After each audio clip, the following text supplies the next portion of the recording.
Yeah, my name is ANDRO SEMEIKO, and I work in different media and create installations, well, heavily based on painting, and my recent interests have been in constructing multi-layered narratives, exploring my own practice of painting in collaborations and in cooperations with writers. For this project, I've been really interested to explore the area and the history of this very building, and also to engage with the current studio artists. And it's been a great experience, particularly actually getting to know the artists here, because it's a very vibrant, exciting place, and it's quite unique. And I've decided that to become part of the work. So it's kind of immediate history, taps immediate history and present and its future.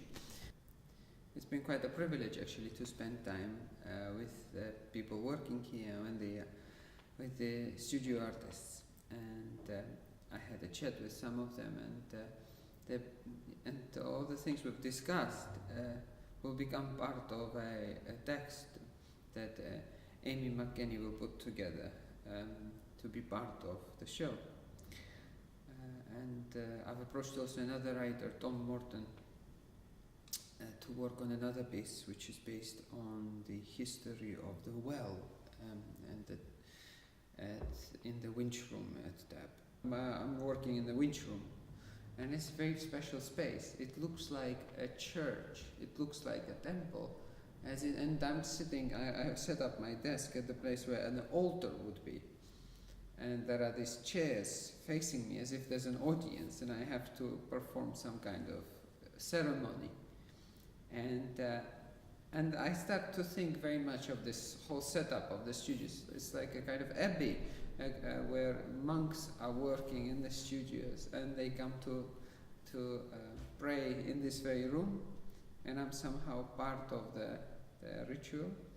The important part of this work is also my passion for paint and painting and mark making. So in one of the rooms there will be an installation of portraits that I'm painting. At the moment they are about to be finished, and it's the same number of portraits as there are artists in the studios here, and some of them are actually some of them are actually portraits of the people I've met, but yeah, I've kind of transformed them into other imaginary individuals, and so it's been an attempt to try to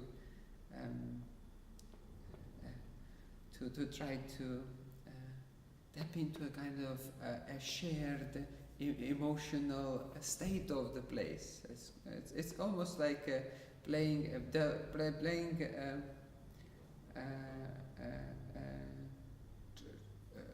imagining things that I can do something supernatural, almost something beyond understanding, and yeah, I don't know. It's really a lot of fun. And these portraits are portraits of people are supposed to relate it to all of us here. So these portraits are making out of artists and writers and occultists and magicians, and I chose for these three specific ones because there are really amazing examples of portraits in 18th and 19th century British portrait of all of these individuals, and I thought that would be quite nice to bring those poses, special coined poses and special ways of painting. I've chosen to paint portraits of female writers, since there's quite a few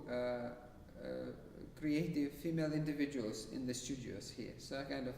felt like it would be very appropriate for me to research the history of female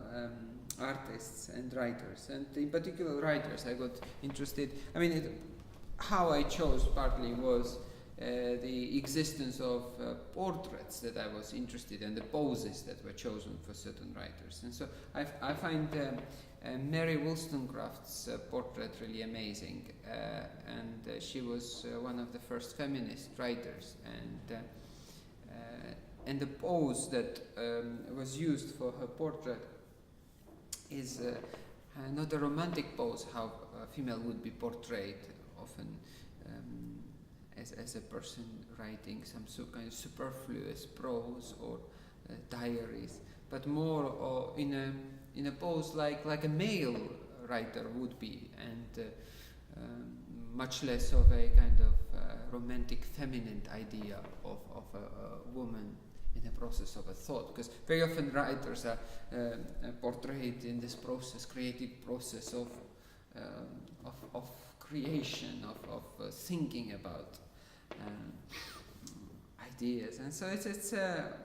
overall a writer's portrait always is romanticized, and I find it a bit funny, but at the same time I'm fascinated by them, and there are some amazing portraits of writers out there, and I kind of thought it would be really interesting, and in particular Mary Wollstonecraft's portrait. And so I've tried to make it, I've put quite a few washes on it, so it's kind of faded away. It's almost like an illustration, even though it's a kind of a careful construction, like it would be in old times, like our old masters would do. I carefully constructed it with many layers, but then I faded it out and did few gestures above, so kind of almost like an extension of her hair, almost in a kind of literal way as well, as if her thoughts, but then it stopped being a literal description of anything and just work formally.